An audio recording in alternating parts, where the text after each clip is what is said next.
ஹரி ஓம் மகா காளி. நேபாள தேசத்தில் ஓர் வினோத வழிபாடு இருப்பதை அன்பர்கள் பலர் அறிந்திருப்பீர்கள். அந்த தேசத்தில் சாக்கிய பௌத்த குடும்பத்தில் பிறக்கக்கூடிய பெண் குழந்தைகளிலிருந்து ஓர் குழந்தையை தேர்வு செய்யப்படுகிற அந்த குழந்தைக்கு 32 விதமான தெய்வீக அங்க லட்சணங்கள் இருக்க வேண்டும். அது மட்டுமல்லாது இன்னும் பிற பல சகுன சாஸ்திரங்கள், ஜோதிட சாஸ்திரங்களுக்கு பொருந்தக்கூடிய அமைப்புகள் எல்லாம் இருக்கக்கூடிய ஒரு பெண் குழந்தையை தேர்வு செய்து அந்த குழந்தையை உயிரும் உடலுமாக உலாவுகிற ஓர் பெண் தெய்வமாய் அந்த தேசத்து மக்கள் வழிபடுவர். தலேஜு பவானி என்று அந்த தேசத்தில் ஓர் துர்க்கையாக அருள்பாலிக்கக்கூடிய அந்த பெண் சக்தியைத்தான் இந்த குழந்தை ரூபத்தில் ஜனங்கள் வழிபடுவது வழக்கம். இது நீண்ட நெடுங்காலமாக மரபில் இருக்கக்கூடிய ஒரு வினோத வழிபாடு. அந்த தேசத்தினுடைய தனித்துவ அடையாளங்களிலும் ஒன்று. 1700களில் அந்த தேசத்தை ஆட்சி செய்த மல்லா வம்சத்தினர், அந்த வம்சத்தில் தோன்றிய கடைசி அரசனான ஜெயப்பிரகாஷ் மல்லாவுக்கு விசேஷமான தெய்வ ஆசீர்வாதம் கிடைத்தது. அது என்ன மாதிரி ஒரு ஆசீர்வாதம்? அந்த தலேஜு பவானி என்று அங்கே போற்றப்படுகிற அந்த தேவி இருக்கிறாளே, அந்த துர்க்கை இருக்கிறாளே, அவள் அனுதினமும் அரசனுடைய அரண்மனைக்கு நடுவிரவில் வருவாள். வந்து அரசனோடு ஒன்றாக அமர்ந்து தாயக்கட்டை உருட்டுவாள். அப்படியான அந்த ஒரு சிநேகித பாவத்தோடு அவள் அரசனை சந்திப்பதை எந்த காரணம் கொண்டும் யாரிடமும் பகிரக்கூடாது என சத்தியம் பெற்றிருந்தாள். தெய்வமே மானுட ரூபம் எடுத்து நடு இரவில் அந்த அரண்மனைக்குள் வருவதும், அந்த அரண்மனையின் ஒரு இரகசிய அறைக்குள் இந்த சந்திப்புகள் நிகழ்வதும் நெடுங்காலம் தொடர்கிறது. அந்த அரசனை மணமுடித்து வந்த ராணிக்கு அரசர் முதலில் வாங்கிய சத்தியம், நடு இரவில் நான் எழுந்து செல்வேன், அப்படி செல்கிற போது என்னை பின்தொடர்ந்து வந்து பார்க்கக்கூடாது. ஒரு இரகசிய அறைக்குள் நான் சென்று திரும்புகிற போது அந்த அறைக்குள் என்ன நடந்தது என்று ஒரு பொழுதும் கேட்கக்கூடாது. இத்தகைய சத்தியங்களை பெற்றிருந்தார். ஆனால் காலங்கள் பல சென்றன. அரசிக்கு பலவாறான சந்தேகங்கள் ஏற்பட ஆரம்பித்தது. ஒரு நாள் அந்த ராணி அந்த சத்தியத்தை மீறி விடுவது என முடிவெடுக்கிறாள். நடு இரவில் ராஜா தனியே புறப்பட்டு போய் அந்த இரகசிய அறைக்குள் சென்றதும் ராணியும் பின்தொடர்ந்து அடிமேல் அடி வைத்து அந்த அறையை நோக்கி பயணிக்கிறார். அந்த அறையினுள் ஒரு நீண்டதொரு நாகம் உள் நுழைவதை பார்க்கிறாள். சிறிது நேரத்திற்கு பிறகு அந்த அறையினுள் இருந்து ஒரு பெண்ணினுடைய சிரிப்பொலி சத்தம் கேட்கிறது. கொலுசு சத்தம் கேட்கிறது. சினுங்களும் சிரிப்புமாக சில பல ஓசைகள் ஏற்படுகின்றன. ராணிக்கு ஒரு பலத்த சந்தேகம் வந்துவிட்டது. அதனால் இன்றைக்கு இந்த சத்தியத்தை முழுமையாக மீறிவிட வேண்டும், அந்த கதவை திறந்து பார்த்து விட வேண்டும் என்கிற ஒரு பெரும் ஆத்திரம் அவளுக்கு ஏற்படுகிறது. அதே நேரம் வழக்கமாக ஒரு தெய்வம் தன் முன்பாக அமர்ந்து உரையாடுவதும், நண்பனைப் போல் பாவிப்பதும், நாட்டு நலன் குறித்து அந்த அரசருக்கு உகந்த வழிகாட்டுதல்களை வழங்குவதுமாக இருக்கக்கூடிய அந்த தலேஜு பவானி இருக்கிறாளே, அவள் என்னதான் இருந்தாலும் ஒரு மானுட இளம்பெண் ரூபத்தில் வந்திருக்கிறாளே, ஒரு வசீகர தோற்றத்தோடு வீற்றிருக்கிறாளே, சர்வ லட்சணங்களோடு அவள் ஒரு அப்சரஸை போல அமர்ந்திருக்கிறாளே. தன்னை மறந்து தன் எதிரே அமர்ந்திருப்பது தெய்வம் என்கிற உணர்வுக்கு அப்பாற்பட்டு ஒரு அரை நொடி சலனத்தில் அரசனுடைய மனம் தடுமாற, அதே நேரம் இந்த கதவை திறந்து கொண்டு ராணி எட்டி பார்க்க ஒரு இளம் பெண்ணாக அமர்ந்து அங்கே தாயக்கட்டை உருட்டி விளையாடி கொண்டிருந்த அந்த தேவி சட்டென விஸ்வரூபமாக பல கரங்களோடு அரசனுக்கு முன்பாக தோன்றி, என்னதான் இருந்தாலும் உன்னுடைய மானுட புத்தியை நீ காட்டிவிட்டாய். எத்தனை பெரிய ஒரு உயரிய பாக்கியம் உனக்கு நான் வழங்கியிருந்தேன். உன்னோடு ஒன்றாக அமர்ந்து நான் உரையாடுவதும் தாயம் விளையாடுவதும் உனக்கு அது எத்தகைய ஒரு கவச குண்டலங்களாக நான் அருகே இருக்கக்கூடிய அந்த ஆற்றலால் நீ பெற்றிருக்கிற பலாபலன், படைபலம், சர்வ செல்வாக்கு, செல்வபலம் எல்லாம் உனக்கு நிறைந்து இருந்ததே.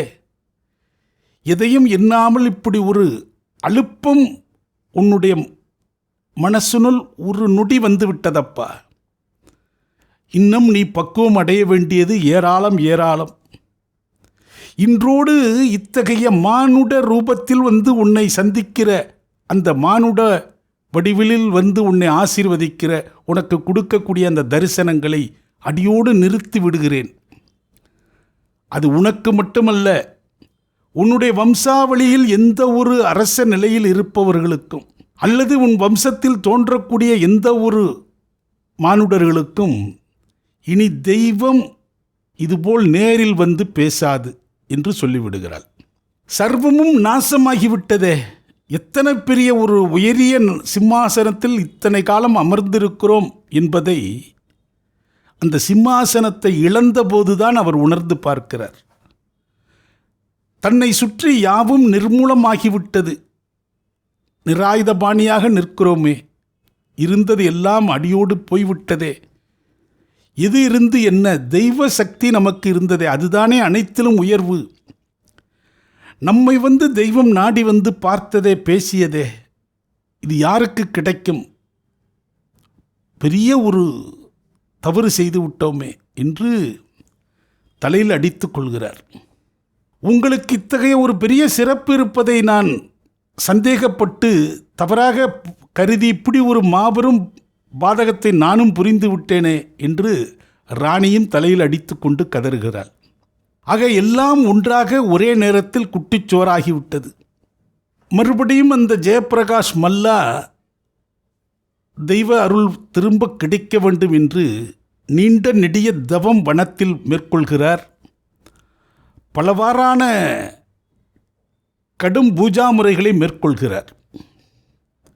இதுகாரும் தெய்வம் அவரிடம் நேராக ஒரு பெண் வடிவில் வந்து உயிரும் உடலுமாக வந்து அமர்ந்து பேசியது, சிரித்தது. ஆனால் அந்த வாய்ப்பு உனக்கு இனி இல்லை என்று அடியோடு சொல்லிவிட்டது. மறுபடியும் அவர் செய்கிற பலவிதமான தவங்களில் தெய்வம் மறுபடியும் தரிசனம் தரும்படியாக இல்லை. ரொம்ப ஏங்கி தவிக்கிறார். என்னுடைய தவறை மன்னித்து விடு, மீண்டும் அந்த ஒரு உயரம் எனக்கு கிடைக்க வேண்டும், எனக்கு எந்த சம்பத்தும் வேண்டாம், நீ வந்து பேசிகிட்டு இருந்திய அந்த ஒரு நிலை மறுபடியும் எனக்கு கிடைக்காதான்னு ஏங்குகிறார், தவிக்கிறார். ரொம்ப நீண்ட வேண்டுதலுக்கு பிறகு அந்த தலேஜு பவானி மனம் இறங்குகிறாள். ஆனால் இந்த முறை என்ன சொல்கிறா?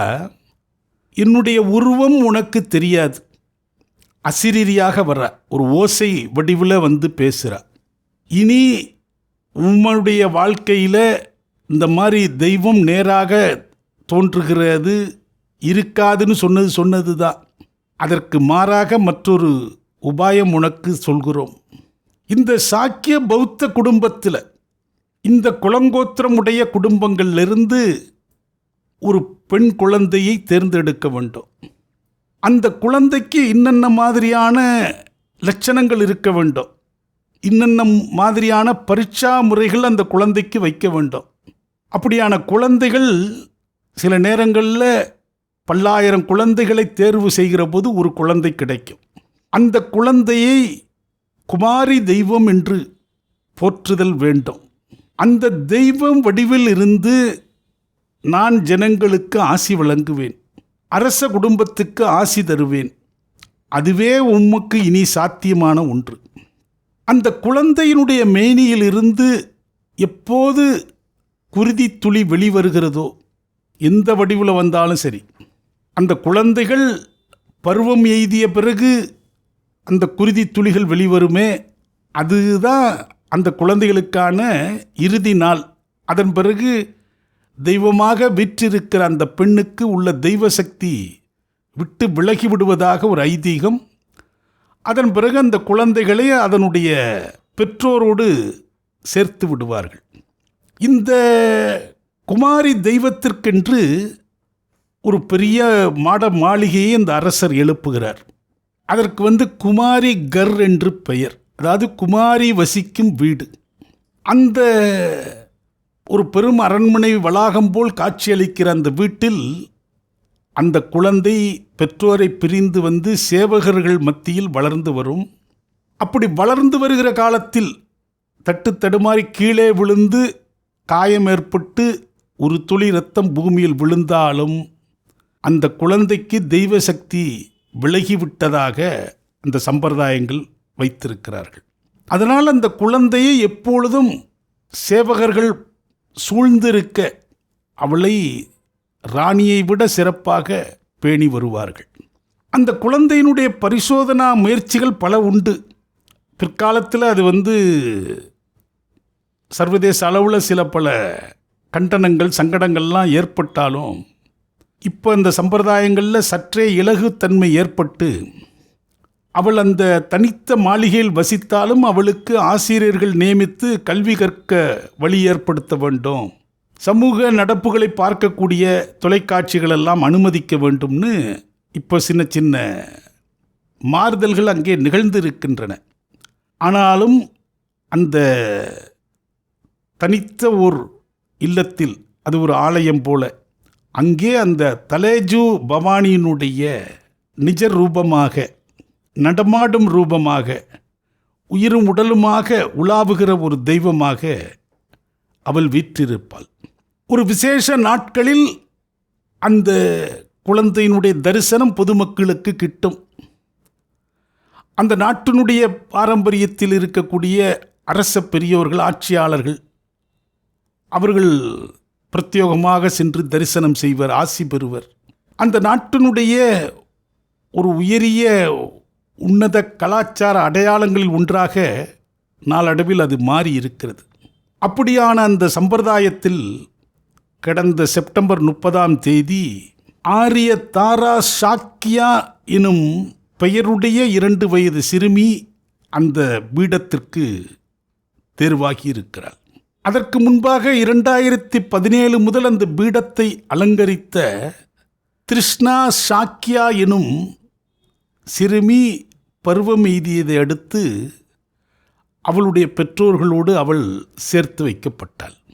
நேபாள தேசத்தில் அண்மை காலத்தில் சில பல அரசியல் மாற்றங்கள், போராட்டங்கள் எல்லாம் நிகழ்ந்திருந்தாலும் அந்த தேசம் அரசாட்சி நடைமுறைகளிலிருந்து மாறி மக்களாட்சிக்கு வந்துவிட்ட போதும் கூட இத்தகைய ஒரு பழமை மாறா மரபை அந்த நாட்டு ஜனங்கள் ஏதோ ஒரு வகையில் கட்டி காவந்து செய்து கொண்டிருக்கிறார்கள். அப்படியான அந்த மரபில் தோன்றியிருக்கிற மற்றொரு பெண்ணாக உலகம் கவனிக்கக்கூடிய ஓர் நிகழ்வாக அந்த நிகழ்வு அண்மையில் சிறப்பாக நடந்தேறியிருக்கிறது. நேபாள தேசத்திற்கு சுற்றுலா செல்லக்கூடியவர்கள் இந்த குமாரி தெய்வம் வீற்றிருக்கக்கூடிய அந்த மனைக்கும் சென்று அங்குள்ள தரிசன நேரங்களை அறிந்து அந்த தெய்வத்தினுடைய, அந்த வாழும் தெய்வத்தினுடைய தரிசனத்தையும் பெற்று மகிழ வேண்டுகிறோம். ஹரி ஓம் மகா கால்.